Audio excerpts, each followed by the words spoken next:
할렐루야. 오늘 또 이렇게 2020년 4월 15일 수요일인데요. 우리가 코로나 바이러스 때문에 같이 모이지 못하고 또 교회 예배도 온라인으로 예배를 드리고 이런 상황 속에서 또 하나님께서 좋은 시간을 주셔서 온라인으로 같이 말씀을 나누게 되었습니다. 오늘도 하나님께서 여러분의 심령 가운데 하나님의 은혜와 말씀의 진리를 충만하게 채워주시기를 주님의 이름으로 축복합니다. 기도하고 새 삶을 위한 말씀을 위한 세 번째 강의 시작할 수 있도록 그렇게 하겠습니다. 같이 기도하겠습니다.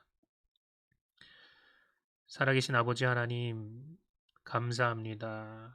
우리가 이 땅을 살아가면서 또 여러 가지 해야 될 일도 있고 여러 가지 생각할 것도 있고 분주한 가운데 있습니다. 그런 가운데서도 말씀을 사모하여서 이렇게 온라인으로 모니터 앞에 모여서 또 하나님의 말씀을 공부하고 또 훈련 받습니다. 성령께서 기름 부어 주심에 감사합니다.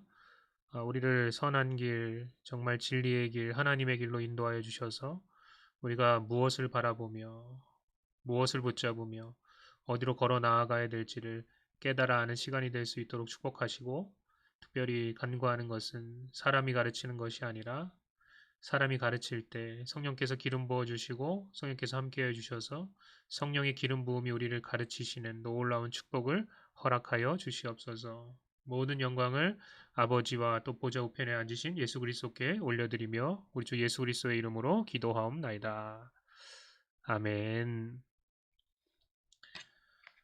네, 벌써 이렇게 우리가 모여서 자꾸 말씀 훈련을 하게 되니까 참 하나님께 감사드리고 또 여러 가지로 참 새로운 그런 시대 또 새로운 지경에서 우리가 살아가고 있다 그런 생각이 듭니다. 오늘 새 삶을 위한 말씀 훈련 세 번째 강의인데요. 거듭남의 속성에 대해서 여러분과 같이 말씀을 공부하려고 합니다. 다음 주에는 거듭난 자의 삶에 대해서 또 같이 말씀을 나누게 될 것 같습니다. 여러분에게 필요한 건 뭐 다른 어떤 게 아니고 말씀을 사모하는 마음이 아닌가 그런 생각을 해봅니다. 말씀을 계속해서 사모하시고 또 바라보시며 그렇게 나아가게 될 때 그때 하나님께서 여러분 가운데 그 말씀의 진리로 충만하게 채우셔서 우리의 삶이 정말 하나님이 원하시는 그런 놀라운 축복으로 그렇게 충만하게 넘쳐나게 될 줄로 믿습니다. 자, 그러면 오늘 거듭남의 속성에 대해서 같이 말씀을 나누도록 하겠습니다.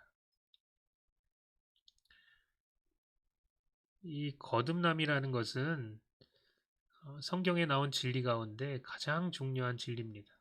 이건 제가 단언할 수 있는데 성경에 여러 가지 진리가 나오지만 가장 중요한 진리가 뭐냐라고 묻는다면 그것은 거듭남이다. 이렇게 우리가 대답할 수 있습니다. 예수님께서 이렇게 말씀하셨죠.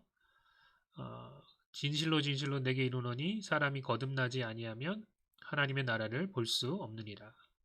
예수께서 대답하시되 진실로 진실로 내게 이르노니 사람이 물과 성령으로 나지 아니하면 하나님 나라에 들어갈 수 없느니라.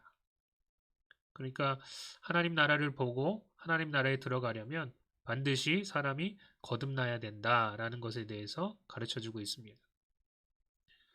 또 갈라디아서 6장 15절에 보니까 이런 말씀이 나오는데 할례나 무할례가 아무것도 아니로되 오직 새로 지으심을 받는 것만이 중요하니라 라고 그렇게 이야기하고 있습니다. 초대교회 때 보면 할례를 받았냐 할례를 받지 않았냐 꼭 받아야 되냐 그럴 필요 없다 이런 것 가지고 굉장히 싸움을 많이 하지 않았습니까? 그런데 사도 바울이 여기서 뭐라고 얘기하냐면 이런 게 중요한 게 아니라 진짜 중요한 게 뭐냐 새로 지으심을 받은 것만이 중요하니라. 거듭남이 중요하다라는 거죠. 그죠? 그 이야기를 하고 있습니다. 이 거듭남이라는 것은 생명 대신, 생명의 근원 대신 예수 그리스도를 믿고 그분을 우리 심령의 마음속에, 마음 중심에 영접하게 될 때 이 거듭남이라는 놀라운 축복이 우리에게 일어나게 됩니다. 이 거듭남이라는 것을 통해서 우리는 예수님과 하나가 되고 또 예수 그리스도의 생명이 우리 안에서 우리의 죽은 영을 새롭게 살려주신다는 이야기를 하고 있습니다. 그래서 우리가 날마다 이렇게 고백해야 하죠. 이 거듭남의 신비를 내 안에 예수님이 계시고 내 안에 하나님의 생명이 있습니다. 여러분 이것만 제대로 고백해도 우리의 신앙이 바뀌게 되어 있습니다. 내 안에 예수님이 계시고 내 안에 예수의 생명이 있습니다. 하나님의 생명이 있습니다. 이 거듭남이라는 것이 이렇게 중요한 진리인데 이 거듭남의 그 속성에 대해서 오늘 몇 가지로 여러분과 같이 좀 말씀을 나누려고 합니다. 자, 첫 번째로 이 거듭남이라는 것은 단 1회의 사건이고 순간적으로 일어난다는 거예요. 이게 뭐 반복적으로 계속해서 사람이 거듭나고 또 지나가지고 또 거듭나고 이게 아니고 또 사람이 점진적으로 거듭남을 이루어가는 게 아니라 거듭남은 1회의 사건이고 순간적으로 일어나게 된다라는 거죠. 그러니까 육적인 탄생도 마찬가지예요. 아이가 뭐 매일 태어나거나 계속해서 태어나는 게 아니죠. 단 한 번 태어나는 것입니다. 그래서 생일이라는 게 존재한다는 거죠. 그런데 여기에서 보면 구원파가 이런 이야기를 합니다. 이단이죠. 구원파가 이런 이야기를 합니다. 너 언제 거듭났어? 몇 월 며칠이야? 그런 이야기를 하죠. 그죠? 그거 몰라? 그러면 넌 구원받은 게 아니야. 라고 그렇게 구원파들이 이야기합니다.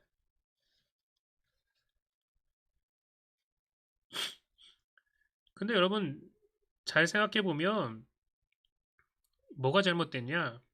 생일이 언제인지 몇 날 며칠 몇 시 정확하게 아는 게 중요한 게 아니라 태어난 것 자체가 중요하다는 거예요. 우리가 뭐 몇 날 며칠 몇 시까지 외워놓지는 않죠. 그죠?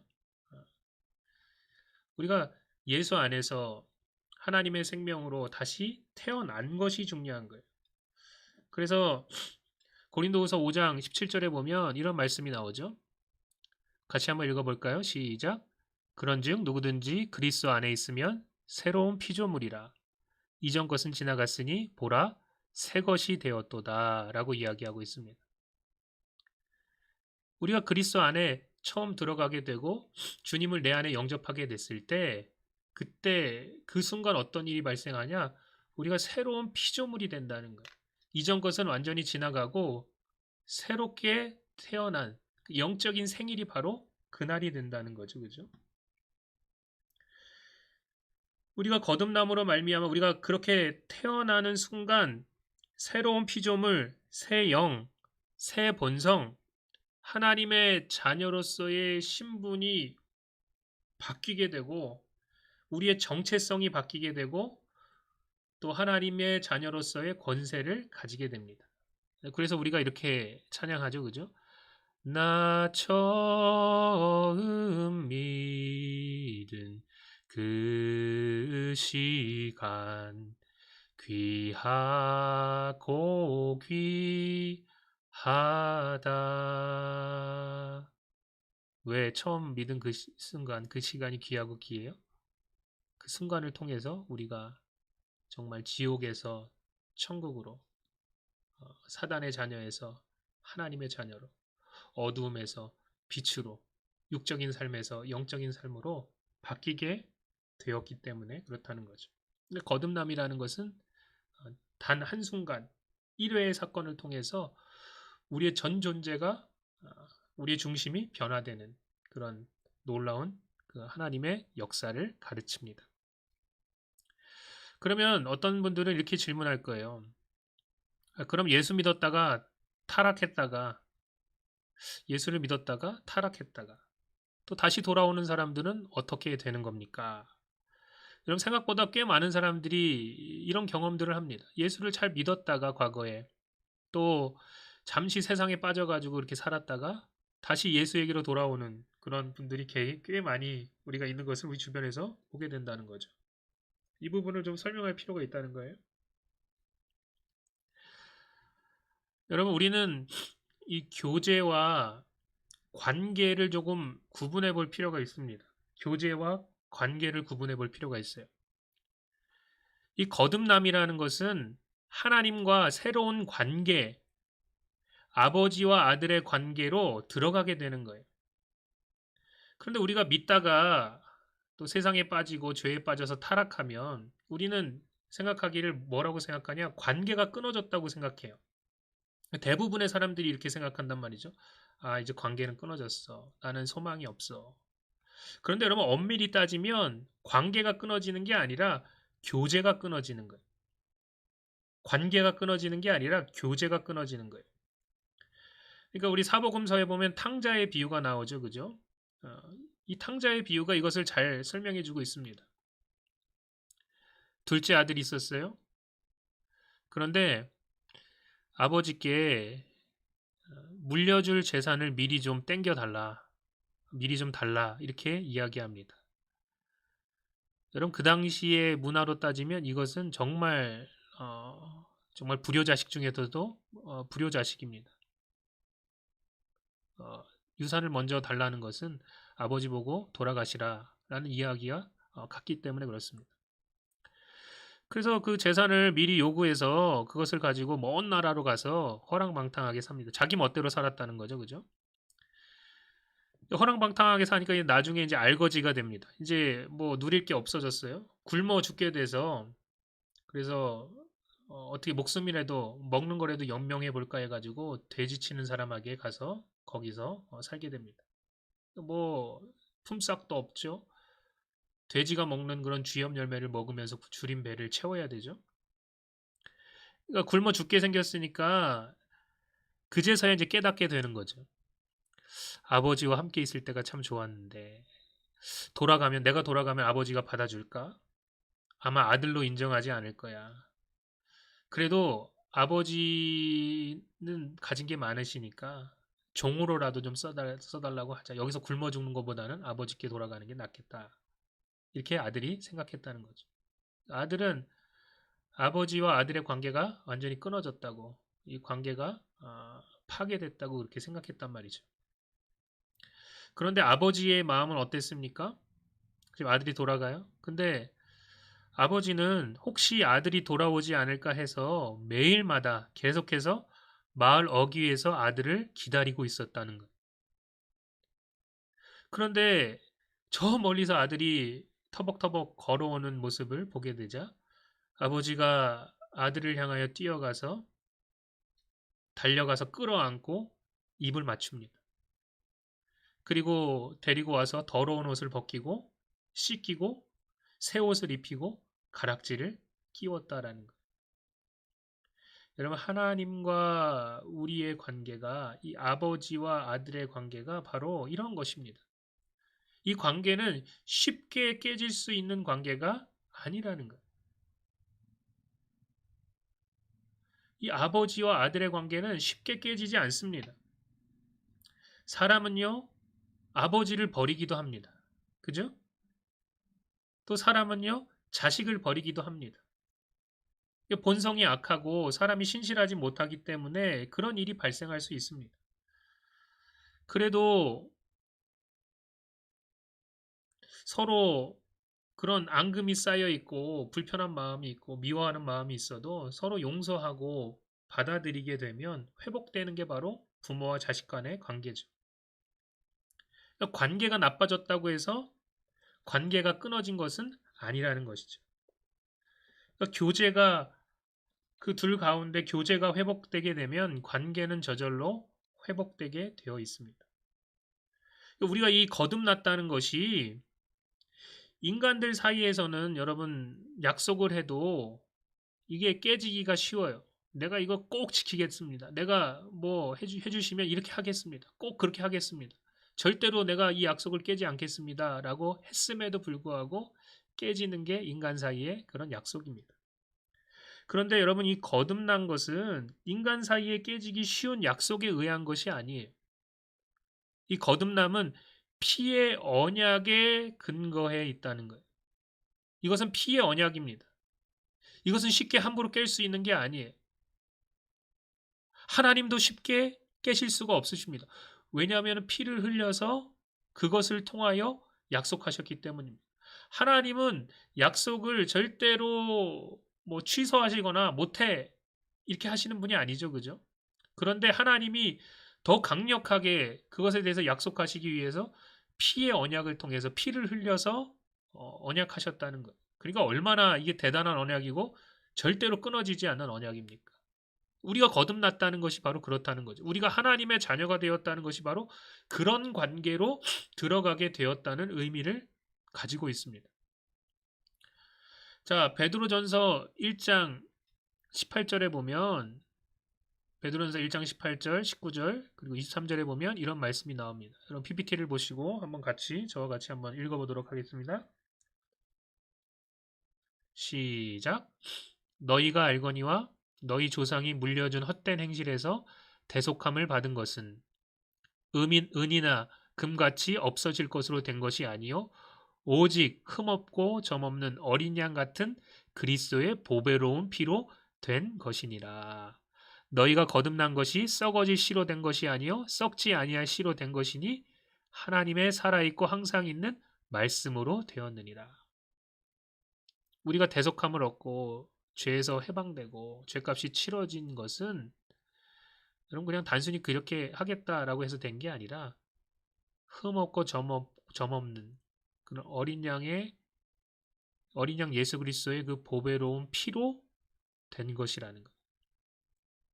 우리가 거듭난 것은 단순히 그냥 뭐 썩어지 씨로 된 게 아니라 하나님의 생명, 하나님의 언약, 복음의 메시지를 통하여 십자가의 언약을 통하여 우리가 거듭나게 되었다는 이야기를 하고 있는 것입니다.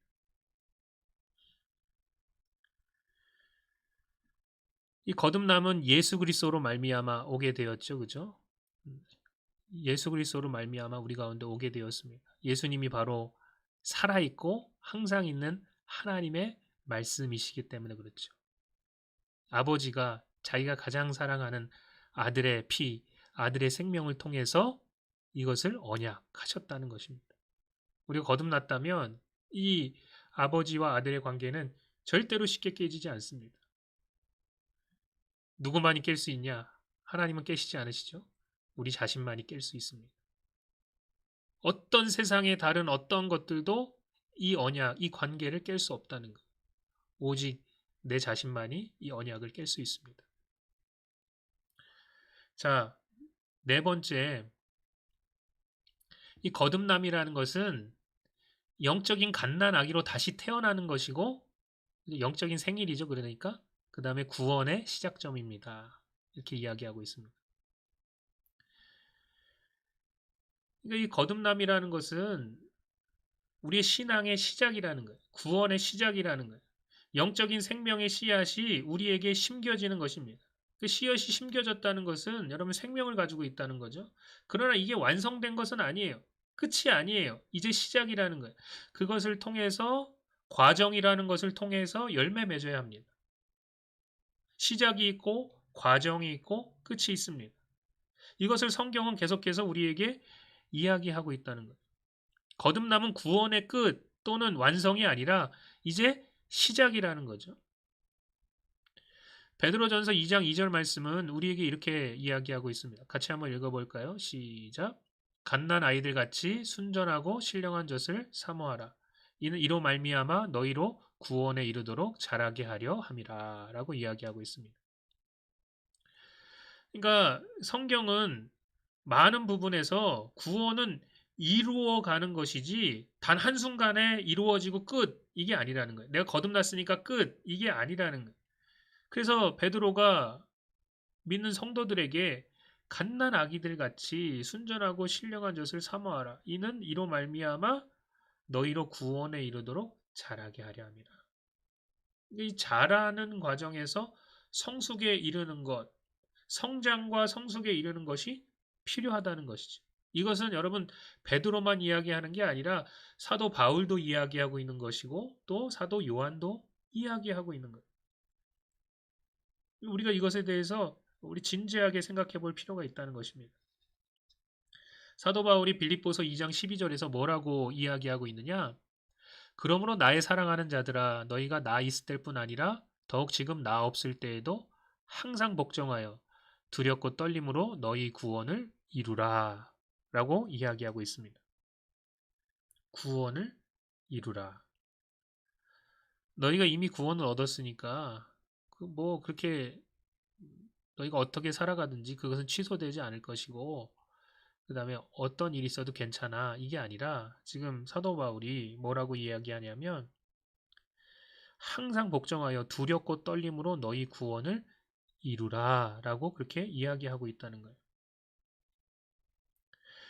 여러분 아까 전에도 구원파에 대한 이야기를 했는데 구원파와 또 뭐 기존 이 교회 정통 교회 기독교에 있는 일부 교파들도 이렇게 생각하는 교파들이 굉장히 많다는 거예요.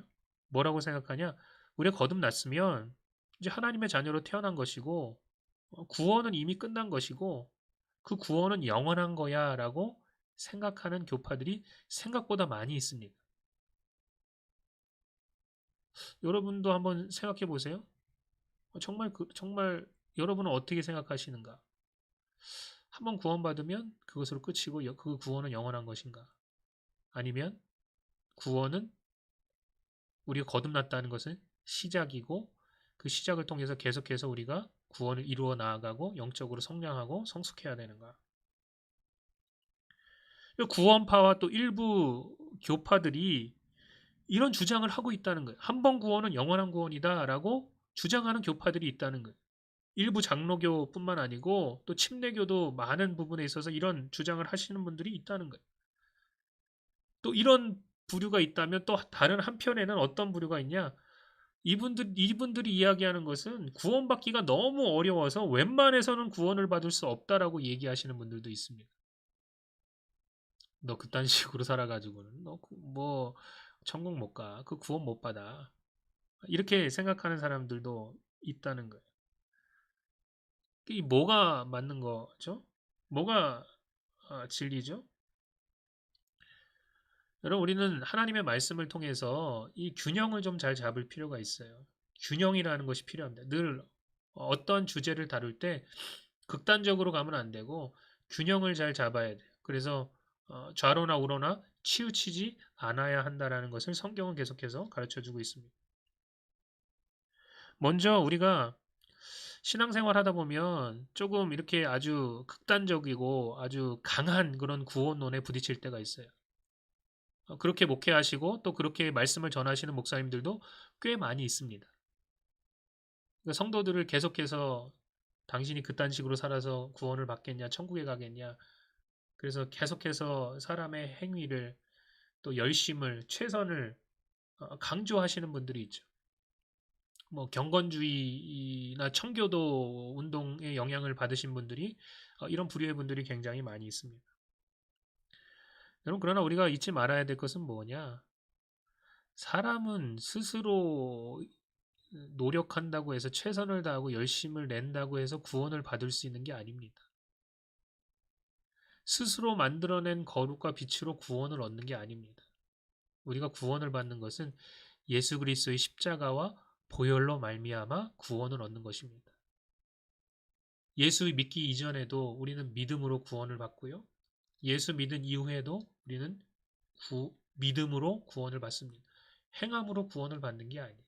내가 만들어낸 거룩으로 구원을 받는 게 아니에요. 여러분 이 부분에 있어서 우리가 확실한 답을 갖지 못하면 우리는 늘 왔다 갔다 할 수밖에 없습니다. 이 말씀 들으면 절로 가고 또 저 말씀 들으면 또 일로 가고 이런 일들이 계속해서 반복되게 된다는 거예요. 자, 먼저 균형을 잡기 위해서 우리가 한쪽에 대해서 조금 잘 균형을 잡음으로 이렇게 끌어올 필요가 있는데 그게 뭐냐? 이제 강한 구원론, 아주 극단적인 구원론, 웬만해서는 구원을 얻을 수 없을 거라고 주장하시는 분들에게 필요한 말씀입니다. 그게 뭐냐? 여러분 우리가 놓쳐서는 안 될 게 뭐냐? 하나님의 사랑과 우리에게 주신 그 하나님의 생명의 위대함을 간과해서는 안 된다라는 거예요. 여러분, 아버지와 아들의 관계는 그렇게 쉽게 끊어지는 게 아닙니다. 우리가 뭐 조금 실수하고 잘못하고 넘어졌다고 해서 아버지와 아들의 관계가 그렇게 쉽게 끊어지는 게 아닙니다. 예수 그리스도의 그 십자가의 언약, 그 피의 언약은 여러분 그것은 그렇게 쉽게 깨어지는 것이 아니라는 거예요. 또한 우리가 살아가면서 좌충우돌하죠. 우리는 연약하고 부족하기 때문에 때로는 넘어질 때도 많고, 야, 저 단계 예수 믿어? 저 단계 신앙인이야? 저 단계 구원받았어? 이런 손가락질을 받을 때도 굉장히 많이 있습니다. 근데 우리가 놓쳐서는 안 되는 것은 뭐냐? 하나님의 사랑이 우리 가운데 역사하고 하나님의 사랑이 우리를 가만히 내버려 두시지 않는다라는 거예요. 하나님의 사랑은 놀랍고 위대합니다.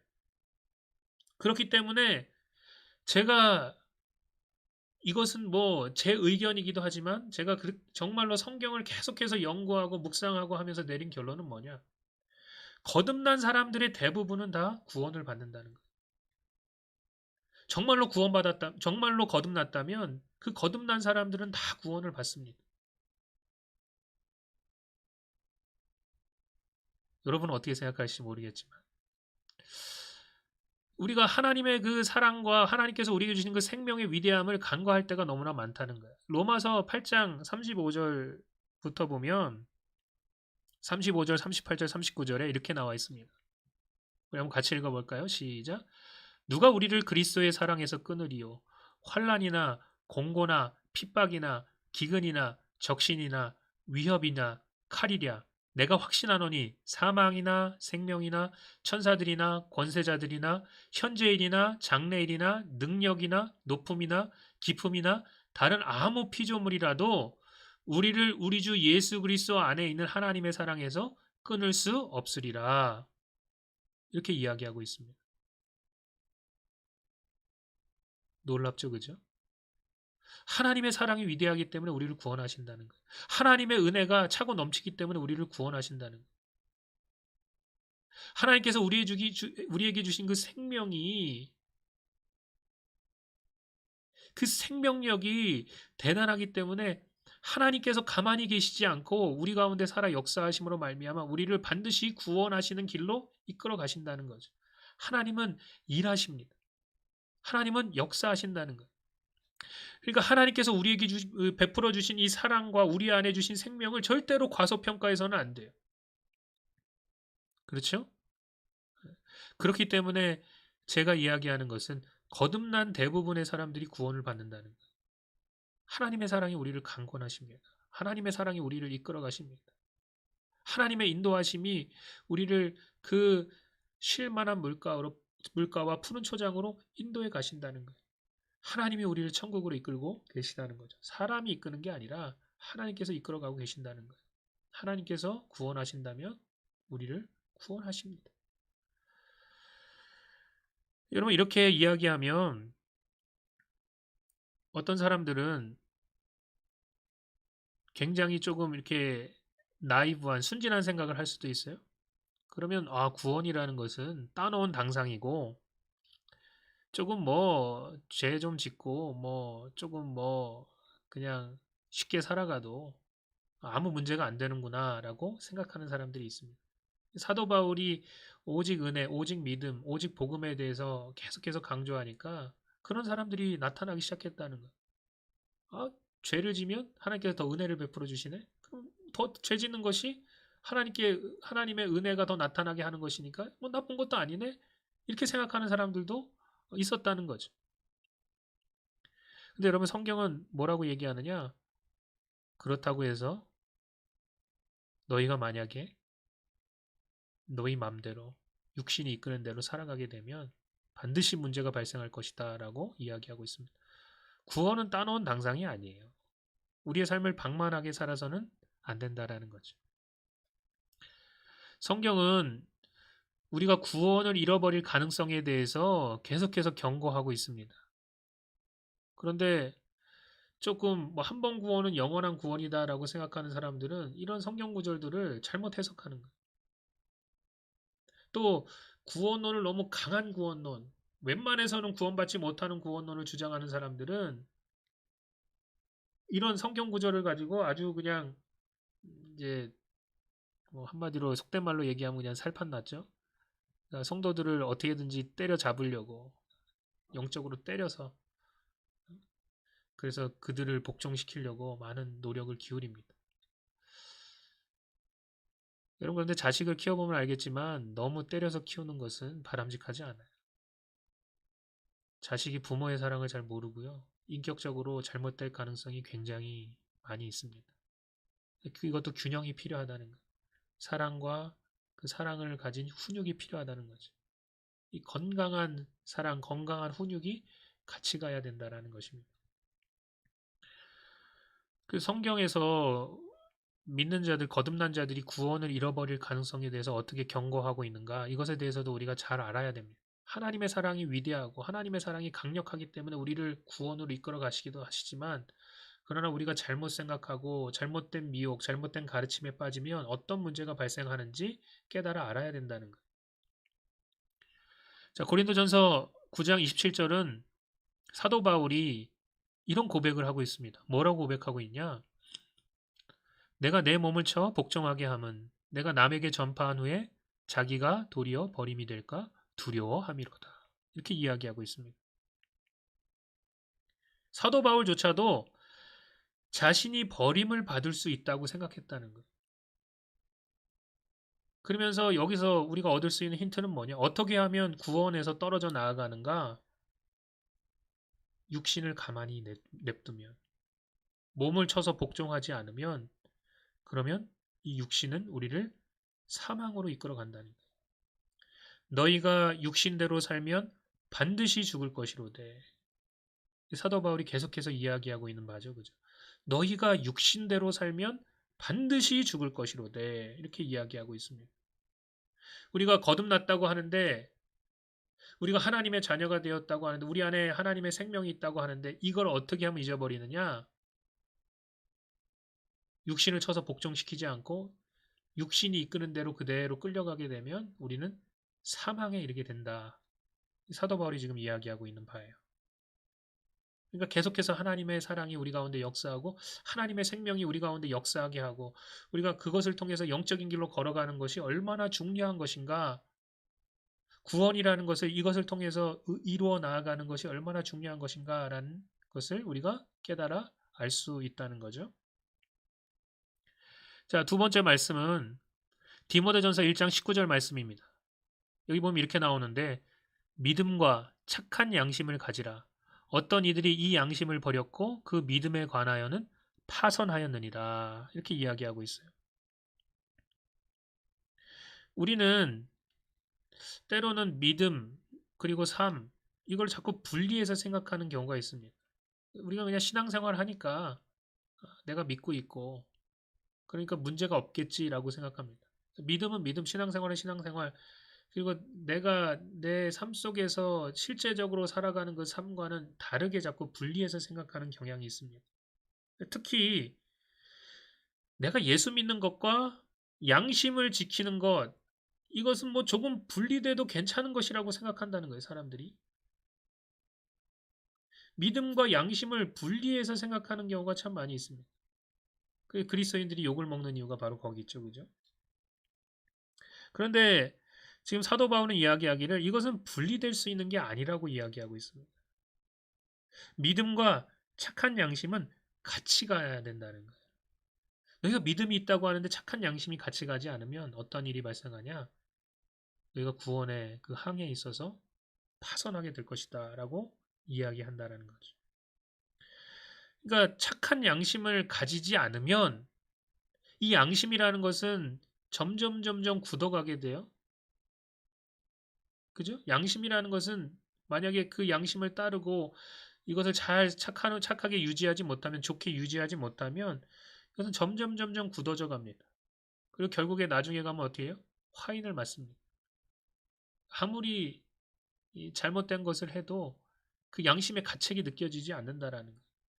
그런 일이 발생하면 믿음이 어떻게 된다는 거예요? 그 믿음은 파선하였느니라 이렇게 이야기하고 있어요. 아, 믿음의 항해를 하면서 우리가 저 천국을 향하여 나아가는데 믿음이 파선할 수도 있구나. 그 원인 중에 하나가 뭐냐? 양심을 지키지 못했기 때문이구나. 선한 양심을 갖지 못했기 때문이구나. 여러분, 우리는 이것에 대해서 진지하게 생각해 볼 필요가 있어요. 정말 진지하게 생각해 볼 필요가 있어요. 정말 나는 착한 양심을 유지하고 있는가? 선한 심령을 가지고 있는가? 하나님께서 나에게 말씀하실 때 나는 그 말씀 앞에 순종하고 있는가? 이 양심이라는 것은 영의 소리입니다. 여러분이 하나님이 원치 않는 일, 말씀에 어긋나는 일을 했을 때 영적인 사이렌이 울리죠. 거짓말을 하고 기분이 좋을 사람은 그리스도인 가운데 아무도 없을 거예요. 누구를 뒷담화하고 기분이 좋을 사람은 아무도 없을 거예요. 그럴 때 영적인 사이렌, 하나님께서 주시는 그 사인이 울리는데 많은 그리스도인들이 어떻게 하냐? 그것을 무시해버립니다. 하나님이 원치 않은 일들을 행하고 나서 하나님께서 그런 것에 대해서 영적인 사인을 주셔서 마음이 불편하게 하고 회개하게 하시는데 그런 것들에 대해서 듣지 않고 거부하게 되면 양심은 점점점 굳어져 가게 된다라는 거예요. 그러다 보면 어떻게 됩니까? 우리의 믿음이 파손되게 돼 있다는 거죠. 그 이야기를 계속해서 하고 있습니다. 자, 디모데전서 4장 1절 말씀 한번 같이 읽어보겠습니다. 시작. 그러나 성령이 밝히 말씀하시기를 후일에 어떤 사람들이 믿음에서 떠나 미혹하는 영과 귀신의 가르침을 따르리라 하셨으니 자기 양심이 화인을 맞아서 외식함으로 거짓말하는 자들이라 이렇게 이야기하고 있습니다. 여기도 지금 비슷한 이야기를 하고 있죠, 그죠? 후일에 어떤 사람들이 믿음에서 떠난다는 거예요. 믿음이 없었던 게 아닙니다. 믿음을 가지고 있었다는 거예요. 믿음을 가지고 있다는 것은 거듭났다는 이야기죠, 그죠? 믿음이 없었던 게 아닌데 그런데 믿음에서 떠나는 사람들이 생기게 될 거라는 거예요. 어떻게 믿음에서 떠나게 됩니까? 우리가 신앙생활을 하다 보면 미혹이라는 게 반드시 오게 돼 있다는 거죠. 미혹이라는 게 오게 돼 있습니다. 잘못된 가르침이 우리 가운데 역사할 때가 있다는 거예요. 그러면 사람들이 자기가 가진 그 양심을 죽여버리고 시간이 지나면서 계속해서 겉으로만 꾸미려고 하고 거짓말을 하면서도 아무렇지 않게 생각하는 사람들이 있다는 거죠. 여러분이 잘 신앙생활하면서 생각해 보시면 이런 사람들이 교회에 많지는 않지만 그러나 소수의 사람들 가운데 이런 사람들이 있다라는 거예요. 아, 그래서 이런 이야기를 성경에 써놨구나라는 것을 알 수 있습니다. 여러분, 초대교회 때뿐만 아니고 초대교회 때부터 계속해서 교회 역사에 보면 미혹과 잘못된 가르침의 역사가 있어 왔습니다. 지금도 있다는 거예요. 그러니까 미혹과 잘못된 가르침이 우리를 어느 방향으로 이끄는데 그 가운데 하나가 뭐냐? 거룩하게 살지 못하도록 만든다는 거예요. 그러니까 아까 전에 구원파에 대한 이야기, 한 번 구원은 영원한 구원이다라고 이야기하는 사람들의 특징이 뭐냐? 우리가 어떻게 살든 구원은 따놓은 당상이니까 그렇게 그것은 중요한 것이 아니다. 그냥 구원의 확신을 가지고 그냥 기쁘고 즐겁게 살아가면 되는 것이다. 이렇게 생각한다는 것. 그러니까 이 삶과 신앙이 완전히 이제 분리돼 버리는 거죠. 그죠? 그러면서도 그것이 문제가 되지 않는다라고 생각한다는 거예요. 자, 또 보세요. 베드로후서 2장 20절부터 22절 말씀까지 보면 이런 말씀이 나옵니다. 만일 저희가 우리 주 대신 구주 예수 그리스도를 알므로 세상의 더러움을 피한 후에 다시 그 중에 얽매이고 지면 그 나중 형편이 처음보다 더 심하리니 의의 도를 안 후에 받은 거룩한 명령을 저버리는 것보다 알지 못하는 것이 도리어 저희에게 나으니라. 참 속담에 이르기를 개가 그 토하였던 것에 돌아가고 돼지가 씻었다가 더러운 구덩이에 도로 누웠다 하는 말이 저희에게 응하였도다라고 이야기하고 있습니다. 그러니까 지금 이 베드로 후서 2장 말씀을 읽어보면 이 베드로가 뭘 경고하고 있느냐? 거짓 선지자들과 거짓 선생들을 경고하고 있습니다. 그들이 잘못 가르치고 미혹해서 사람들을 영적인 길로 이끌고 거룩한 삶으로 이끌지 않고 다시 더러운 삶, 이전의 삶으로 이끌어간다는 거예요. 그런 일들이 있다는 거죠. 베드로가 믿는 자들을 육적으로 세상적인 삶으로 이끄는 거짓 선지자들과 거짓 선생들이 있다는 거예요. 그리고 잘못된 가르침이 있을 거라고 지금 경고하고 있습니다. 여기서 얘기하는 그 핵심 주제가 뭐냐? 우리를 육적인 삶, 이전의 삶으로 돌아가게 만드는 그런 미혹과 가르침이 있을 거라는 거예요. 여러분, 지금 현대교회 가운데 이런 가르침에 우리가 생각하는 것보다 더 많은 사람들이 이 가르침에 미혹되어 있습니다. 정말로 그래요. 예수를 믿었는데 예수를 믿기 전이나 믿기 후나 믿은 후나 그 삶이 뭐 변화가 없는 거예요. 그러면서 신앙생활을 하니까 그래도 천국에 가겠지라고 생각하는 사람들이 굉장히 많이 있다는 거죠. 참 안타까운 일인데 성경은 절대로 그렇게 이야기하고 있지 않다는 거예요.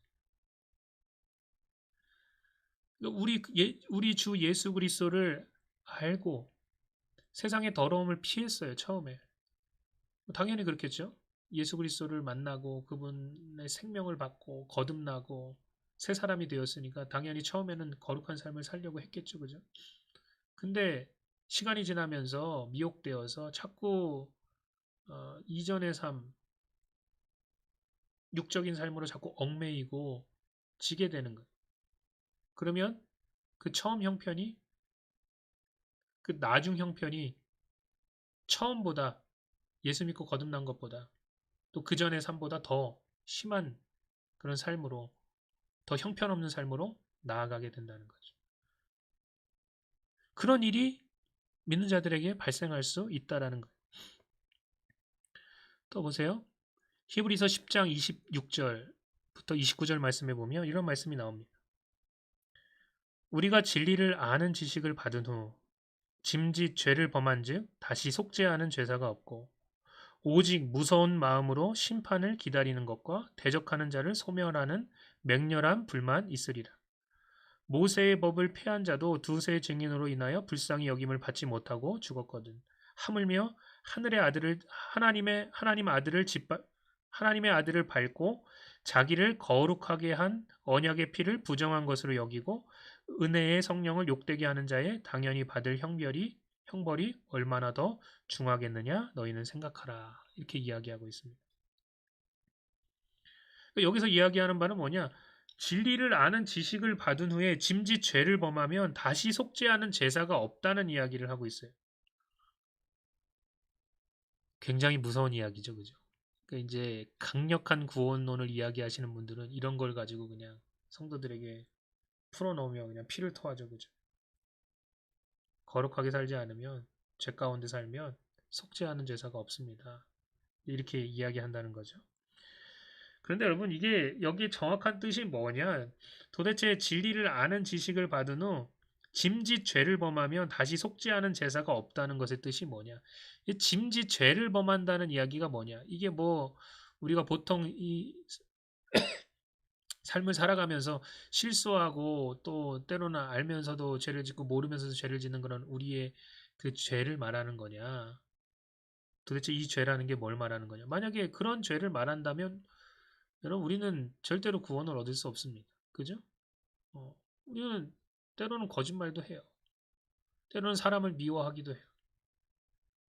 때로는 뭐 잘못된 그런 마음을 마음속에 품기도 해요. 다른 사람을 판단하기도 해요. 우리가 그리스도인이 되었다고 해서 그런 것을 전혀 안 하고 완전히 끊어버렸다 이렇게 이야기할 수 없습니다. 여기서 말하는 이 죄가 만약에 그런 죄를 뜻하면 여러분 단 한 사람도 구원을 받을 수 없습니다. 단 한 사람도 구원을 받을 수 없습니다. 그러니까 그리스도인들이 죄를 지으면 다시 구원을 얻을 수 있는 기회를 놓친다는 것인가? 그 이야기를 하는 게 아니라는 거예요. 29절을 잘 보세요. 29절에 보면 이렇게 나와 있습니다.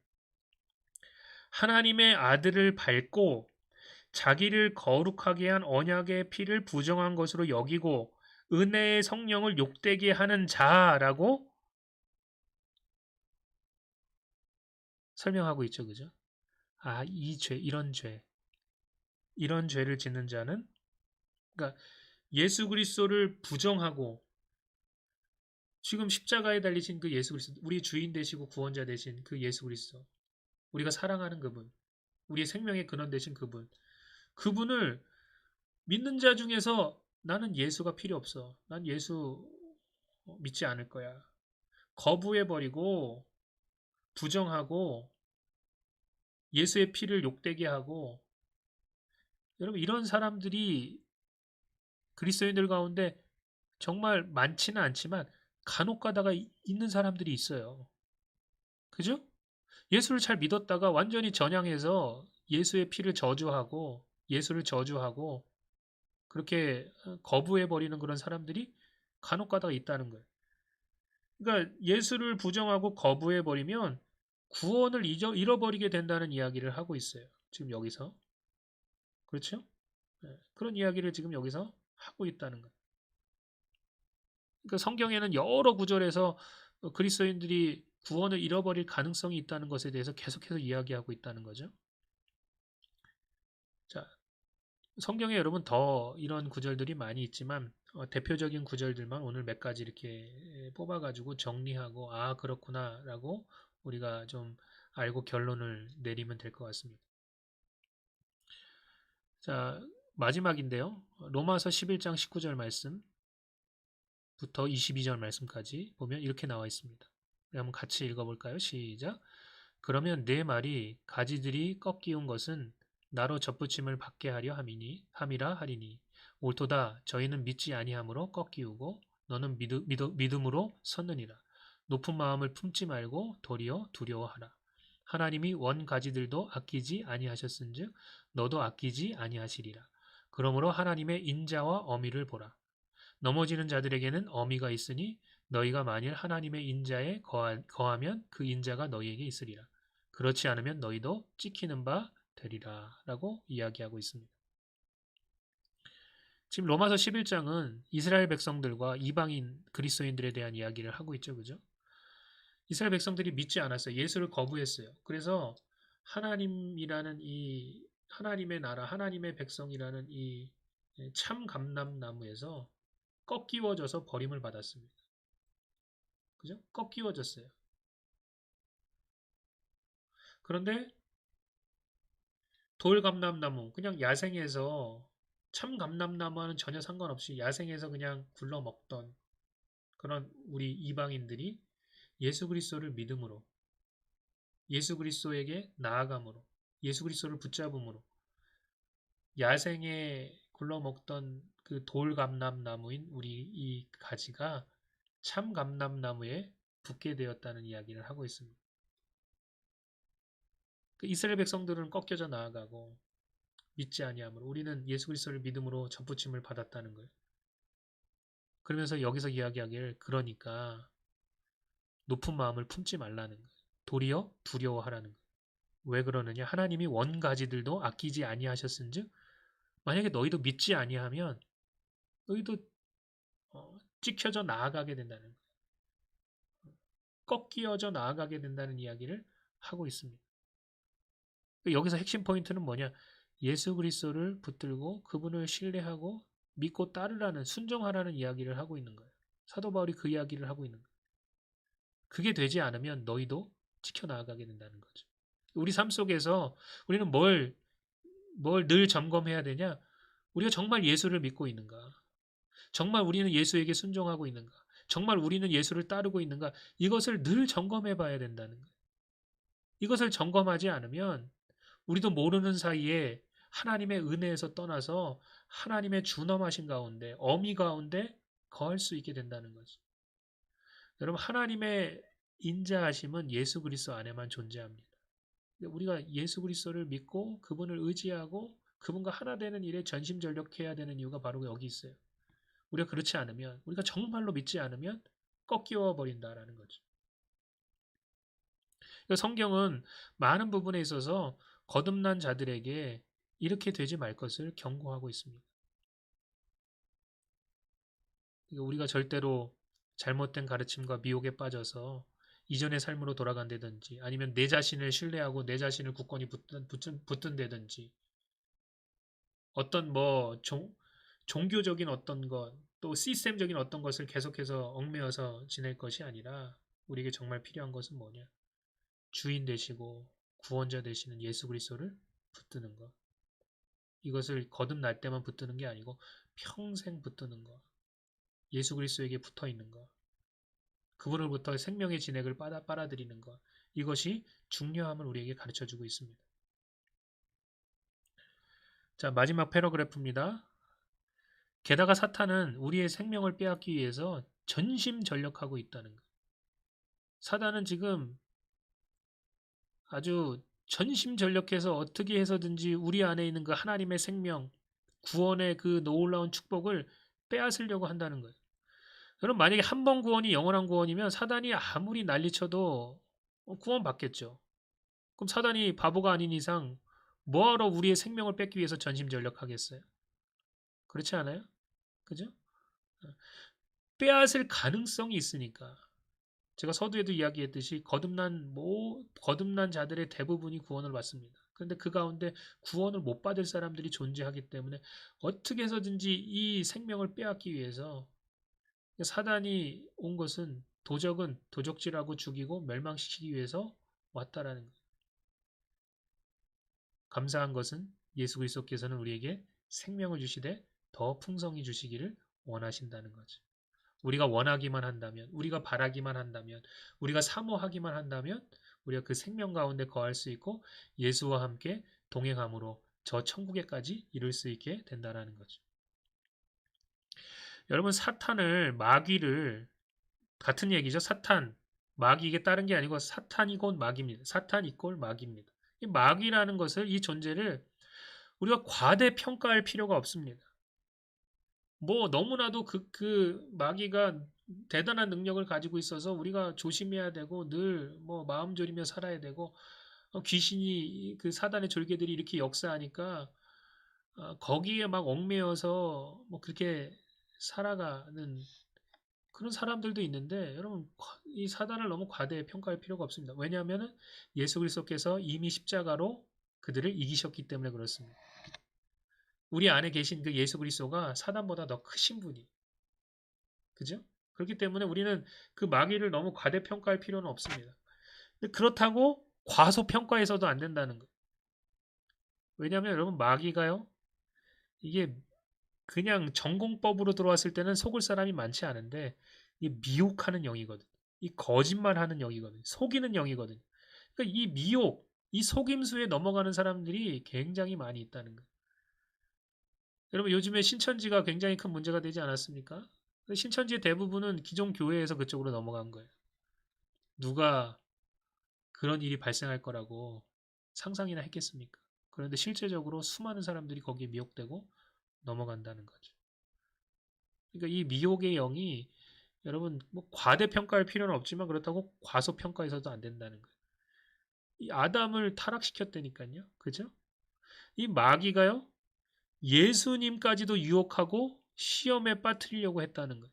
예수님을 시험하려고 했다는 거예요. 이거 얼마나 참 간교한 그런 존재입니까? 보세요. 요한복음 13장 2절에 보니까 마귀가 벌써 시몬의 아들 가룟 유다의 마음에 예수를 팔려는 생각을 넣었더니 지금 예수님의 제자 중에서 한 명을 포섭해서 예수를 팔아먹을 생각을 그 가운데 넣었다는 것. 얼마나 대단한지, 얼마나 교묘한지, 얼마나 이런 방면에 있어서 재주가 많은지요. 그렇게 했다는 거죠. 우리도 성령님이 우리를 도와주시지 않고 우리가 만약에 우리 지혜나 우리의 능력을 의지하다가는 여러분 이렇게 될 가능성이 굉장히 높습니다. 그러니까 여러분 이 말씀이라는 게 참 중요해요. 말씀의 진리라는 게 참 중요해요. 균형 잡힌 가르침이라는 것이 참 중요합니다. 그런 가르침을 통해서 우리가 좌로나 우로나 치우치지 않고 잘못된 길에 빠지지 않을 수 있는 열심히 배워야 돼. 열심히 공부하고 또 말씀으로 훈련받아야 됩니다. 그런 것들을 통해서 우리가 이 사단의 괴계를 능히 물리칠 수 있다라는 거죠. 베드로전서 5장 8절 말씀 보면 근신하라 깨어라 너희 대적 마귀가 우는 사자같이 두루다니며 삼킬 자를 찾나니 이렇게 이야기하고 있습니다. 너희 대적 마귀가 우는 사자와 같이 두루다니며 삼킬 자를 찾아다니고 있다라는 거예요. 삼킬 수만 있다면 여러분 이미 세상 사람들은 다 마귀의 자녀들이고 마귀의 소속입니다. 그죠? 그럼 누구를 찾아다니게 삼킬 자를 찾아다니는 거예요. 신앙인 가운데 영적인 생명을 가진 자 가운데 거듭난 자들 가운데 누구를 삼킬 자가 없을까 이 찾아다니고 있다는 거예요. 그래서 우리에게 필요한 게 뭐냐? 에베소서 4장 27절 마귀에게 틈을 주지 말아라. 여지를 주면 틈을 주면 그것을 파고들어서 공격하는 게 바로 마귀라는 거예요. 여러분 하나님께서 우리에게 주신 이 생명 거듭남을 잘 간직하면서 우리의 구원을 두렵고 떨림으로 이루어 나아가야 될 줄로 믿습니다. 여러분 걱정하지 마십시오. 예수님께서 성령으로 함께하고 계십니다. 또한 우리 건강한 교회와 또 좋은 사역자들과 믿음의 동지들을 선물로 주셨습니다. 그러니까 여러분 너무 걱정하지 마시고 우리가 함께 사모하고 꿈꾸며 또 말씀의 진리 가운데 온전히 거하고 우리가 같이 서로 기도하고 서로 으쌰으쌰해서 우리가 같이 신앙생활하는 이 동지들은 한 명도 빠짐없이 구원을 얻는 그런 축복이 우리 가운데 있게 되기를 주님의 이름으로 축복합니다. 아멘. 네, 오늘 말씀 공부를 마치도록 하겠습니다. 계속해서 좀 이렇게 뭐 사람이 많든 적든 같이 좀 나누고요. 또 영상으로 찍어 놓으면 들어와서 제가 가르치는 게 재미있는 가르침은 아닙니다. 그런데 여러분 들어보면 그 가운데 정말 중요한 진리들이 담겨져 있습니다. 그리고 이렇게 사람들이 이런 가르침을 좋아하시는 분들도 있지만 보세요. 그냥 이 성경을 그냥 쭉 나열하는 거 아니에요. 어떻게 보면 굉장히 지루할 수 있지만 여러분 그러나 중요한 것은 뭐냐? 우리가 성경을 알아야 됩니다. 이스라엘 백성들이 왜 망했냐? 하나님의 율법을 알지 못했기 때문에 망한 거예요. 하나님의 말씀을 몰랐기 때문에 망한 거예요. 제가 의도적으로 성경을 중심으로 해서 계속 성경만 가르치길 원하고 그 가운데 예시 가운데 그 성경이 조금 더 잘 이해가 될 수 있다면 그 예시를 들어서 설명하겠지만 그렇지 않은 상황 속에서는 계속해서 이렇게 성경 구절만 가지고 여러분들에게 가르칠 것입니다. 성경을 계속해서 종합하고 잘 이해할 수 있도록 이렇게 압축해서 계속해서 가르칠 것입니다. 우리가 좀 하나님의 말씀 자체를 사모하고 정말 여러분이 거듭났다면 여러분 이런 시간과 이런 메시지들이 꿀송이보다 달게 여러분들에게 다가가게 될 줄로 믿습니다. 예. 오늘 말씀을 듣고 또 궁금한 점이 있다면 뭐 카톡으로도 좋고 아니면 뭐 밑에 댓글로도 좋고 댓글 남겨주시면 제가 아는 한에 있어서는 뭐 대답해 드릴 수 있을 것 같고요. 또 오늘 공부하면서 성령님께서 깨닫게 해주신 진리를 주변의 사람들과 같이 나눠보십시오. 물론 여러분과 생각이 다른 사람과 나누다가는 큰 싸움 됩니다. 자기를 주장하지 말고 겸손히 배우려고 하고 대신에 여러분이 가진 그 진리를 절대로 놓치지 마세요. 다른 사람들 때문에 여러분이 가진 진리를 놓치거나 잘못된 길로 이렇게 미혹에 빠지지 않았으면 좋겠습니다. 그런 은혜가 있기를 주님의 이름으로 축복합니다. 네, 감사합니다. 우리 다음 주 월요일 날 같이 또 말씀을 같이 공부하고 나누도록 그렇게 하겠습니다.